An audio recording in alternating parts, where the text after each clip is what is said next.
नमस्कार। प्रभु राम के व्यक्तित्व और जीवन को समझने के इस प्रयास में आपका स्वागत है।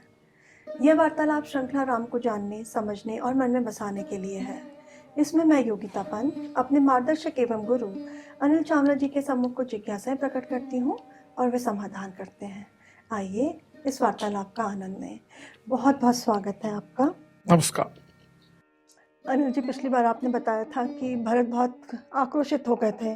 उन्होंने माता कैकेयी को बहुत कठोर वचन कहे थे। उसके पश्चात क्या हुआ? देखिए, भरत बहुत दुख में थे, रो रहे थे, बहुत गुस्सा आ रहा था उन्हें और बहुत थकान थी। 7 रातों से वो यात्रा कर रहे थे। आज 8वें दिन आके वो अयोध्या पहुंचे थे और न कुछ खाया न पिया, और ऐसा सब हो गया तो रोए जा रहे, रोते रोते लगभग बेसुध हो गए, पड़ गए। उधर पूरे अयोध्या में बात फैली कि भरत जो कि राजा बनने वाले हैं वो आ गए हैं। तो तुरंत सारे मंत्री वहां एकत्र हो गए और इंतजार करने लगे कि ये सुध में आए तो बात करें। और भरत को जब होश आया, उन्होंने देखा सब मंत्री आए हुए हैं, तो उठ के बैठे और उन्होंने कहा कि मैं निरपराध हूं, मैं राज्य नहीं लेना चाहता।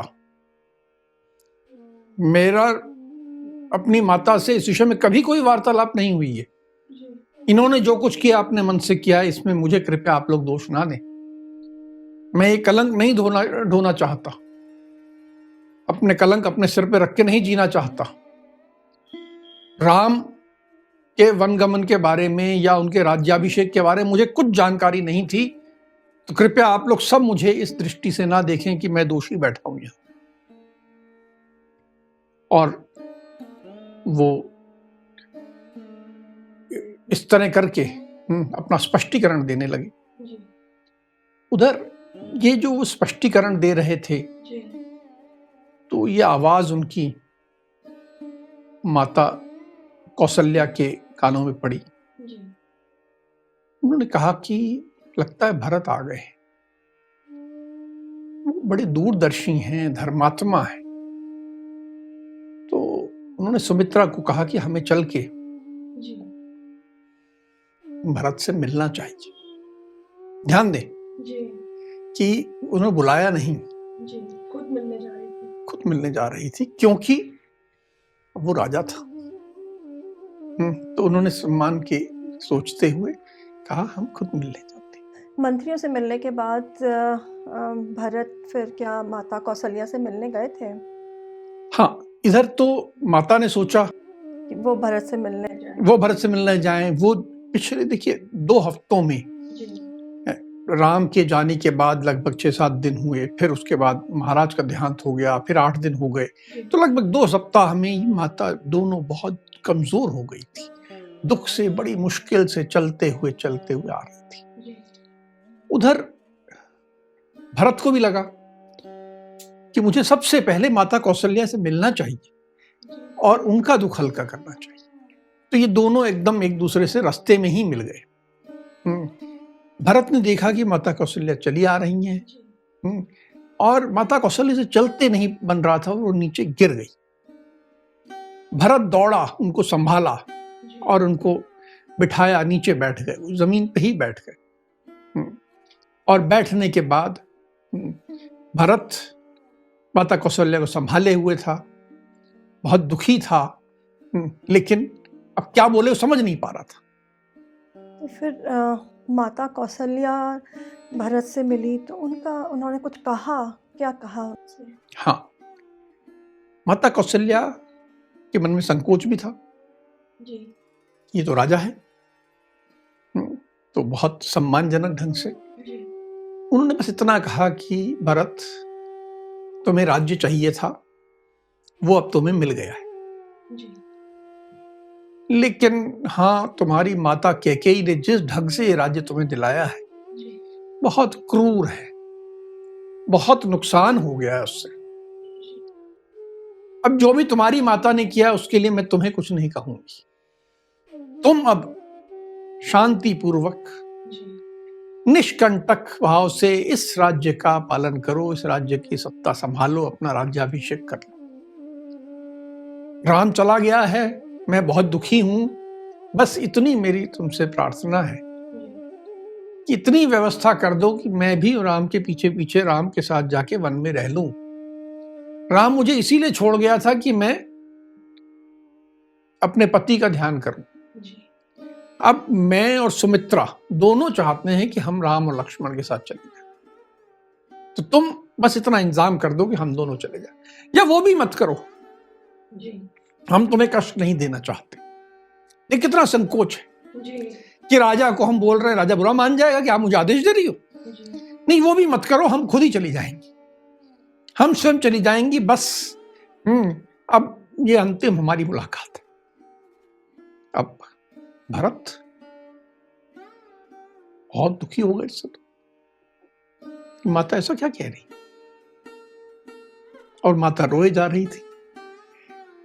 भरत ने उनको संभाले हुआ था शरीर हाथ से, और ऐसे कह रही थी। ये सब सुनने के बाद फिर भरत ने क्या कहा माता कौशल्या से? भरत ने कहा, माता आप कैसी बात कर रही हो, आप जानती हो कि मैं निरपराध हूं। ये माता कैकेयी ने जो कुछ किया है, मेरा उसमें कोई हाथ नहीं। मैं ये राज्य नहीं लेना चाहता, मुझे बिल्कुल मेरा मन नहीं है कि मैं राज्य लूं, और ये जिस किसी की मति से, जिस किसी की बुद्धि से राम वन में गए हैं, उसको ये उन्होंने पूरी लंबी सूची दी कि इस प्रकार का उसकी गति हो। उन्होंने सब अपराधों के नाम लिए, सब पापों के नाम लिए।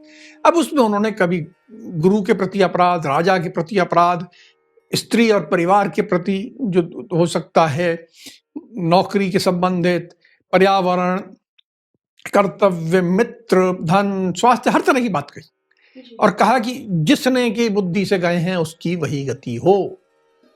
इस तरह करके वो, देखिए इसमें क्या हो रहा था कि उन्होंने अपने माता का नाम नहीं लिया। जब माता के सामने बैठे थे तो उन्होंने माता को बहुत अपशब्द कहे, लेकिन अब चारों तरफ मंत्री खड़े थे, और उनके मन में यह भी विचार था कि मेरी माता ने ऐसा किया, तो किसी ने हो सकता है कि माता को ऐसी सलाह दी हो।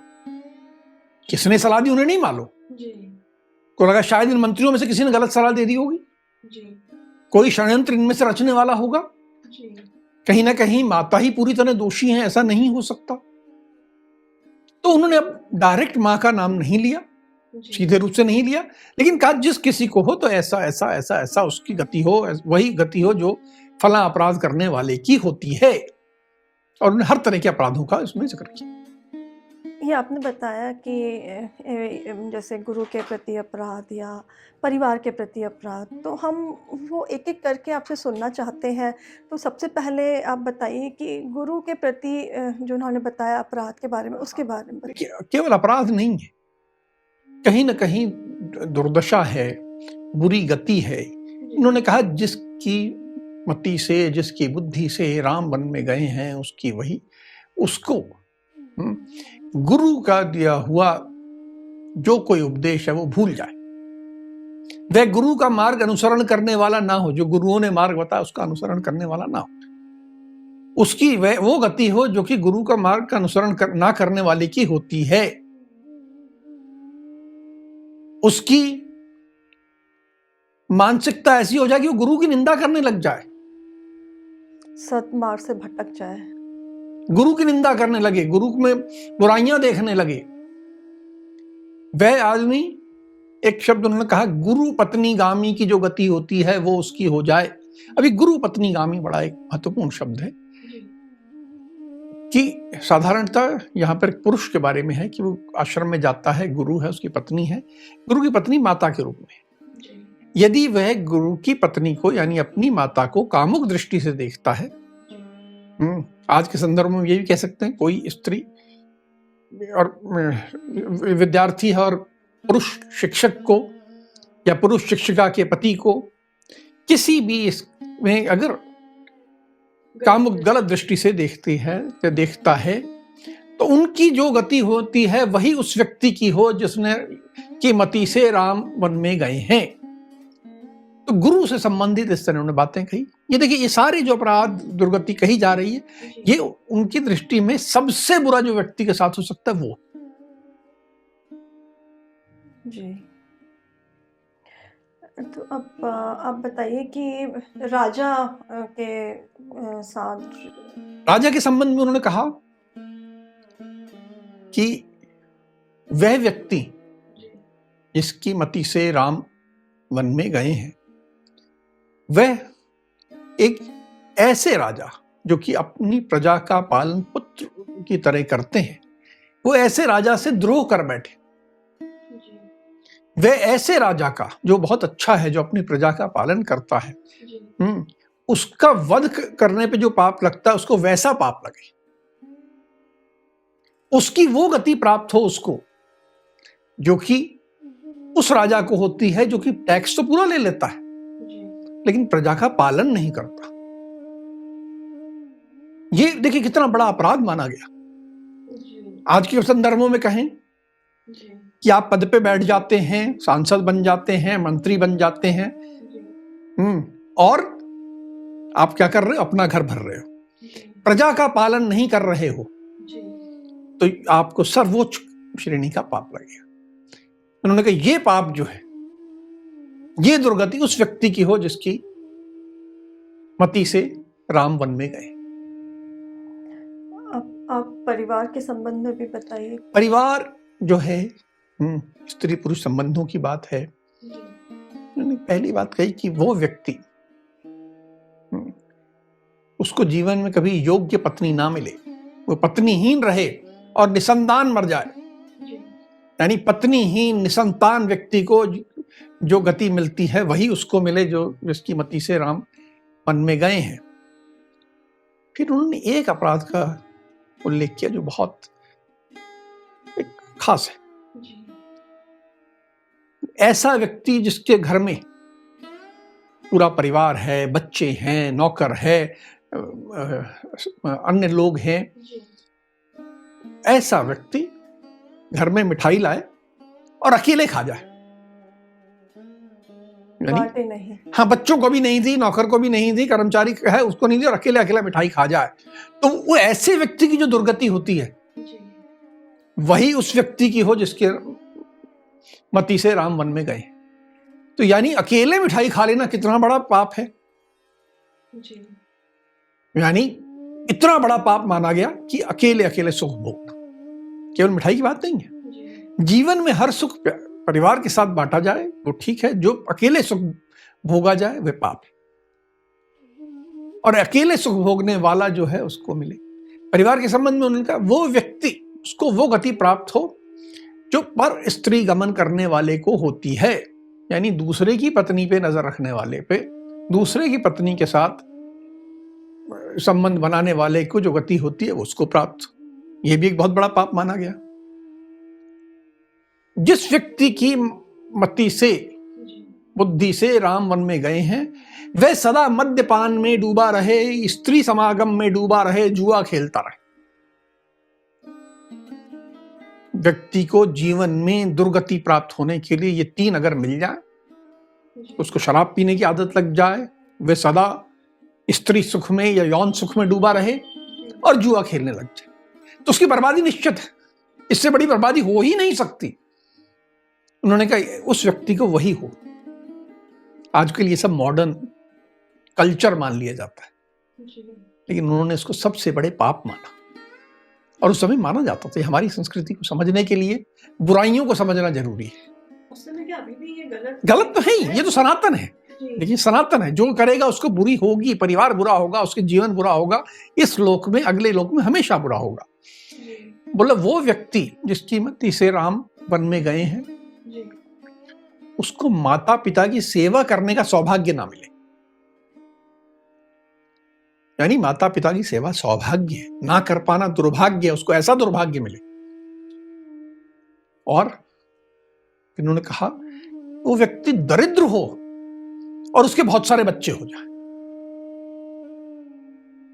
पूरी जिंदगी दरिद्रता में बीतेगी फिर तो। मतलब देखिए, ये एक ऐसा श्राप है। जी। आज फैमिली प्लानिंग की बात हम आज करते हैं, ये कितने हजार साल पहले भरत कह रहे हैं कि इस व्यक्ति को, जिसकी मति से राम गए हैं, वो दरिद्र हो और उसके घर में बहुत बच्चे हो जाएं ताकि वो हमेशा कष्ट में डूबा रहे। कितना बड़ा श्राप है। और हमको आज ये श्राप समझना इसलिए जरूरी, तभी हम अच्छे जीवन की तरफ बढ़ पाएंगे। जी। अब उन्होंने नौकरी और कर्मचारी के संबंध में क्या कहा? हाँ, उन्होंने कहा जिसकी मति से राम वन में गए हैं उसकी मति ऐसी हो जाए कि वो कर्मचारी से काम तो करा ले पर वेतन ना दे। मतलब कर्मचारी से काम करा के वेतन ना देना, ये 1000 गाय मारने के बराबर है काम। इतना बुरा माना गया, बोले उसको वो गति प्राप्त हो। दूसरा, उसका बुद्धि ऐसी भ्रष्ट हो कि उसके जो भृत्य कर्मचारी जो उसके प्रति वफादार हैं, काम के प्रति वफादार हैं, अच्छे हैं, वो उनका त्याग कर दे। कई बार मैं तो कंपनियों में एक सलाहकार के रूप में जाता हूं। जिस कंपनी की दुर्दशा आनी होती है, उसका जो सिरमौर होता है, उसको अपने अच्छे लोग बुरे लगने लगते हैं और चापलूस लोग अच्छे लगने लगते हैं। दुर्दशा का प्रारंभ यहीं से होता है। और भरत कहते हैं जिसके मति से राम गए हैं उसकी ऐसी दुर्दशा हो, वो अपने अच्छे भृत्यों का त्याग कर दे ताकि उसकी बाकी दुर्दशा अपने आप हो जाएगी। विनाश काल हो जाएगा उसका। तो वो कहते हैं ऐसा हो जाए। बोले जिसकी मति से राम वन में गए हैं वो पापियों का सेवक हो जाए, उसको ऐसी नौकरी मिले जहां पापियों का काम करना है उसको। अगर आपका बॉस पापी है तो आप क्या होगे? उसी के पद चिन्हों में चलेंगे, तो आपका सर्वनाश अपने आप होगा। तो उन्होंने कहा ये सब हो जिसकी मति से राम वन में गए हैं उसके साथ।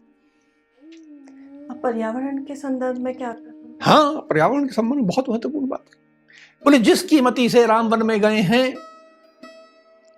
उसको वो पाप लगे जो पानी को गंदा करने वाले को लगता है।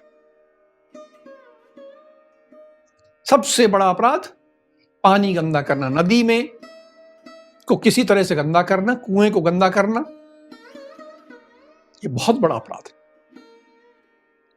ये पाप उसको लगे, उसकी वो गति हो जो कि जानबूझ के आग लगाता है उसकी हो। कई बार लोग हमारे यहां से पिकनिक मनाने जंगल जाते हैं, आग जलती छोड़ आते हैं, पूरे जंगल में आग लग जाती है। तो होता है, जंगलों में आग बहुत बड़ी समस्या है। लोगों को मस्ती सूझ रही होती है तो पिकनिक मना रहे हैं, कौन आग ना लगे जंगल में ध्यान नहीं करते। तो यह बहुत बड़ा अपराध है। और भरत ने कहा कि उसकी वही गति हो जो आग लगाने वाले की होती है, उसकी वही गति हो जो कि सोई हुई गाय को लात मारने वाले को होती है। यानी किसी प्राणी को जो आपको कष्ट नहीं दे रहा है, जिससे आपको लाभ मिलता है, उसको आप बिना किसी कारण के कष्ट दे रहे हो। गाय सो रही है, आप उसको लात मार रहे हो। तो उसको जो गति प्राप्त होती है सबसे बुरी गति है। वही गति उसको प्राप्त हो जिसने कि राम को वन में भेजने में जिसकी बुद्धि लगी। गति उसको वही प्राप्त हो जो दूसरों को जहर देने वाले की होती है। अब जहर कई तरीके से दिया जा सकता है। देखिए, यहां एक फर्क समझिए। युद्ध में आमने सामने युद्ध करना, गला काट देना, ये तो एक वीर का काम है।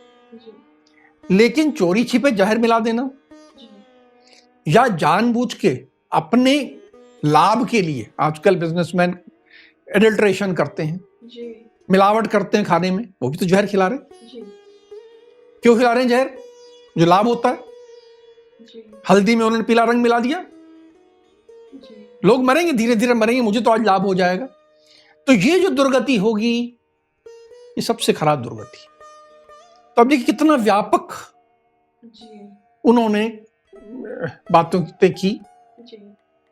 अब कर्तव्य के प्रति उन्होंने क्या? हाँ, उन्होंने कहा कर्तव्य के बारे में कहा कि जिसकी मति से राम वन में गए हैं उसका वही हाल हो जो कि एक ब्राह्मण को दक्षिणा देने की प्रतिज्ञा करने के बाद दक्षिणा ना देने वाला का होता है। कह दिया कि हाँ साहब आपको देंगे। अब तो मैं बताऊं, तुम तो इसको बहुत अच्छा समझोगी, हम सलाहकार के रूप में काम करते हैं, लोग बोल देते हैं फीस मिलेगी आपको इतनी, हम पूरा काम कर देते हैं और बोलते हैं साहब फीस तो भूल जाओ। तो ये दुर्गति होनी है हर व्यक्ति की। दक्षिणा देने की प्रतिज्ञा करने के बाद जिसने नहीं दी, उसकी जो दुर्गति हो वो उस व्यक्ति की हो जिसके मर्जी से राम वन में गए हैं। योद्धा जो युद्ध में जाता है, पूरी तैयारी से जाता है और योद्धा धर्म का पालन नहीं करता, युद्ध करने में कोताही बरतता है, उसके साथ हो, उसकी जो दुर्गति होती है वो हो। जिस योद्धा को युद्ध में घबरा के भागने लगता है, पीठ में वार होता है, पीठ पे तीर लगता है, कुछ लगता है और वो मारा जाता है, लेकिन सामने लगता है तो आप वीर गति को प्राप्त होते हैं और पीछे लगता है तो आप दुर्गति को प्राप्त होते हैं। तो उन्होंने कहा जिसकी मति से राम गए हैं उसको वही दुर्गति मिले जो पीठ पे तीर लगने वाले की होती है। कर्तव्य की बात कर रहे हैं। उन्होंने कहा उसकी वही दुर्गति हो जो स्त्री का, बालक का, वृद्ध का वध करने वाले की होती है। उनकी जिसकी मति से राम वन में गए हैं उसको वही मिले जो कि एक प्यासे को पानी से दूर रखने वाले की होती है। एक प्यासा आके आपसे पानी मांगता है, आपके घर में पानी रखा है और आप मना कर देते हो, नहीं पानी वानी नहीं देंगे, तो प्यासे को पानी से दूर रखने वाले की दुर्गति होती है, वही होती। ये भी बहुत बड़ी, ये सारे कर्तव्य, इन कर्तव्यों से जो दूर रहे उसकी जो दुर्गति हो वो उसकी हो जो कि राम, जिनके कारण राम वन में गए वो हो। तो ये सबसे खराब दुर्गतियां, सबसे खराब अपराध, सबसे खराब पाप कर्म का वर्णन है। अभी मित्रों के प्रति मित्र, देखिए मित्रद्रोह हमारे शास्त्रों में कहा गया है कि जो भी मित्रद्रोह करता है, यानी मित्र को धोखा देता है, मित्र को कुछ बात कह के कुछ और करता है, वो आजीवन दरिद्र रहता है, हमेशा गरीब रहेगा। उन्होंने कहा जिसकी मति से राम वन में गए हैं वह मित्रद्रोह का अपराधी हो जाए या उसके समान हो जाए, यानी उसको हमेशा गरीबी मिल जाए। मित्र के साथ कई बार होता है कि आपको आपका मित्र आता है और बताता है कि फलां व्यक्ति में ये दोष है, उसमें ये गड़बड़ है, पर तुम किसी को बताना नहीं। और आदत क्या होती है कि जैसे वो गया, अपन ने मोबाइल उठाया, 4 लोगों को फोन किया, सुनो मुझे ऐसा मालूम पड़ा है। यानी अपन ने क्या किया, जिस मित्र ने हमें विश्वास में बात बताई हमने उसके साथ विश्वासघात किया। तो भरत कहते हैं इस तरह का विश्वासघात करने वाले के साथ जो गति होती है वही उस व्यक्ति की हो जो कि जिसकी मति से राम वन में गए हैं। तो इस तरह का विश्वासघात मित्र के साथ करना ये बहुत बड़ा पाप माना गया। बोले वो व्यक्ति ऐसा हो जाए कि कभी उपकार ना करे, कभी किसी का उपकार ना करे, बस अपनी ही सोचे। आप पहुंच जाओ उसके पास कि मेरा ये काम कर दो, बोले नहीं मैं किसी काम वाम तो करता ही नहीं। उपकार ना करने वाला हो जाए वह व्यक्ति जिसकी मति से राम वन में गए हैं, वह कृतज्ञ हो जाए, एहसान फरामोश हो जाए। आप उसके लिए एहसान करिए, वो एहसान भूल जाए। कृतज्ञ को हमारे यहां सबसे बड़ा पापी माना। जिसके लिए आप कुछ उपकार करो और भूल जाए, बोले नहीं साहब मेरे को तो याद नहीं, आपने किया, आपकी गलती, उसको सबसे बड़ा पापी माना गया। तो बोले वो ऐसा पापी वाली गति उसको प्राप्त हो। दूसरी बात उन्होंने कही कि व्यक्ति निर्लज्ज हो जाए। देखिए लज्जा आभूषण है, स्त्री का भी और कुछ पुरुष का भी। जब आदमी निर्लज्ज हो जाता है तो उसके सारे रिश्ते नाते समाप्त हो जाते हैं, परिवार में नहीं रह सकता क्योंकि निर्लज्ज है। तो कुछ भी कर लेगा, हर उसके से लोग कटने लगेंगे। तो ये उसकी ऐसी गति प्राप्त हो, तो ये पाप उन्होंने फिर किया, जो लज्जा ना रहे, कृतज्ञता आ जाए। ये सारे मित्र या समाज से जुड़े बातें कही। संपत्ति से जुड़ी भी बातें कुछ बताई उन्होंने। बहुत बड़ी। अर्थ तो हमारे यहाँ धर्म, अर्थ और काम का केंद्र बिंदु है। समाज व्यवस्था तो धन के बिना नहीं चलती। सबसे पहली बात उन्होंने कही कि जिसकी मति से राम वन में गए उसका सारा धन लुटेरे लूट लें तो दरिद्रता आ जाएगी। दरिद्रता आ जाएगी तो सब कष्ट तो यहीं भोग लेगा। उसकी ये हालत हो जाए कि वे फटे पुराने कपड़े पहन के, हाथ में खप्पर लेके, पागल जैसा गली गली घूमता हुआ भीख मांगता रहे, तो भिक्षा तो बहुत बड़ा अपमान होता है। भिक्षा मांगना, भीख मांगना, और ऐसी स्थिति में मलिन कपड़े पहने हुए दयनीय स्थिति बना के, तो उनका उसकी ऐसी स्थिति हो जाए जिसकी मति से राम वन में गए हैं।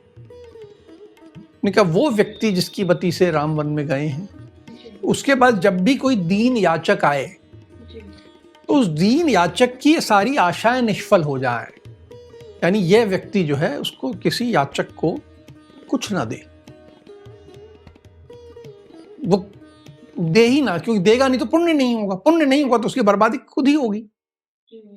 उसका जो दान जब भी वो दे तो उसका दान अपात्र व्यक्तियों को दिया जाए। दान किसे देना चाहिए? सुयोग्य व्यक्ति को, ब्राह्मण को। जो दीन याचक है उस पर दया करके कुछ देना चाहिए। तो ये व्यक्ति ना तो दया करे ना दान दे, तो उसकी दुर्गति होगी। फिर उन्होंने कहा कि जो जिसकी मति से राम वन में गए हैं वे सदा छल कपट के बारे में सोचता रहे। छल कपट करता रहेगा तो क्या होगा? विनाश निश्चित है। छल कपट करेगा तो उसको तात्कालिक लाभ मिलेगा, लेकिन विनाश होगा दीर्घकाल में विनाश होगा। राजा जाके सिपाही उसको दौड़, कभी कोई पुलिस केस जहां लग गया, कभी कोई पुलिस केस जहां लग गया, सब इस तरह का होगा। तो उसकी बुद्धि इसी रास्ते में चली जाए। तो उन्होंने ये देखिए गाली दे रहे हैं, पर गाली देते हुए उसमें जो जो पाप होते हैं सबका वर्णन कर रहे हैं। अब एक स्वास्थ्य के लिए भी कुछ देखिए, जीवन का मूल आधार शरीर है। आप शरीर होता है तो हो, नहीं तो नहीं। और किसी को यदि मुझे एक उसके लिए अशुभ कामना करनी है तो सबसे बड़ी अशुभ कामना यह है कि हे पापी, तुझे हर प्रकार का ज्वर लग जाए और तुझे हर प्रकार का रोग लग जाए। जब ज्वर और रोग किसी को परेशान कर दें, ऐसा भी काम नहीं होता, सब कुछ खत्म हो जाएगा। तो उन्होंने कहा जिसकी मति से राम वन में गए हैं उससे ज्वर और रोग पूरी तरह घेर लें। इस प्रकार करके उन्होंने राम के वन गमन, जिसकी भी बुद्धि से गए हों, उसको इस प्रकार गालियां दी, कह लें, अपशब्द कहे, बद्दुआएं दी। ये बात, ये हम सबके लिए कितनी सीखने वाली बात है। अभी तक तो हम ना कहीं पे भी कुछ सुनने में आता है तो बोलते हैं ऐसा करना चाहिए, ऐसा करना चाहिए, परंतु यहाँ पे जो हमें देखने को मिला है कि जो नहीं करना चाहिए, जिनको करने से हमें बचना चाहिए, और जिनको अगर हम ये करते हैं तो हमारी दुर्गति, हमारा विनाश जो है वो निश्चित ही है। तो अब ये सब सुनने के बाद, भरत की सब बातें सुनने के बाद, माता कौशल्या की क्या प्रतिक्रिया थी? माता कौशल्या एकदम द्रवित हो गई। उन्हें समझ में आ गया कि ये बालक भरत बिल्कुल निर्दोष है, इसका कोई दोष नहीं। लेकिन अब ये जानने के बाद, कई बार जब आपको ये मालूम पड़ जाता है तो आपके आंसू और ज्यादा बहने लगते हैं। उसके आंसू और बहने लगे। उन्होंने उसके सिर पे हाथ फेरा, उसे स्नेह किया और बोले, बेटा, तूने ये सब जो कहा है बहुत अच्छी बातें हैं, पर तूने मुझे और ज्यादा रुला दिया। तू धर्म के मार्ग पर स्थित, तू सत्य के मार्ग पर स्थित, ये हमारा सौभाग्य है। इस कुल का सबसे बड़ा सौभाग्य यही है कि तेरे जैसे लोग हैं यहाँ, कि इस कुल के पुत्र जो हैं वो धर्म के मार्ग पर स्थित, यह इस कुल का सौभाग्य है। और तू क्योंकि सत्य के मार्ग पर स्थित है, इसलिए सत्पुरुषों की जो गति होती है वही तुझे मिलेगी। और ये कह के फिर और वो कुछ कह नहीं पाई, बस हाथ फेरती रही, उसका माथा चूमती रही, उसको आशीर्वाद देती। ये सब सुनने के बाद हम ईश्वर से यही प्रार्थना करते हैं कि भगवान हमको सबको भी सत्मार्ग पर ले जाए, इस तरह के कर्म ना करवाए हमसे। अब आज की चर्चा को हम यही विराम देते हैं। अगली कड़ी में राम के जीवन से जुड़े कुछ अनछुए पहलुओं के साथ हम दोनों फिर उपस्थित होंगे। राम राम। राम राम।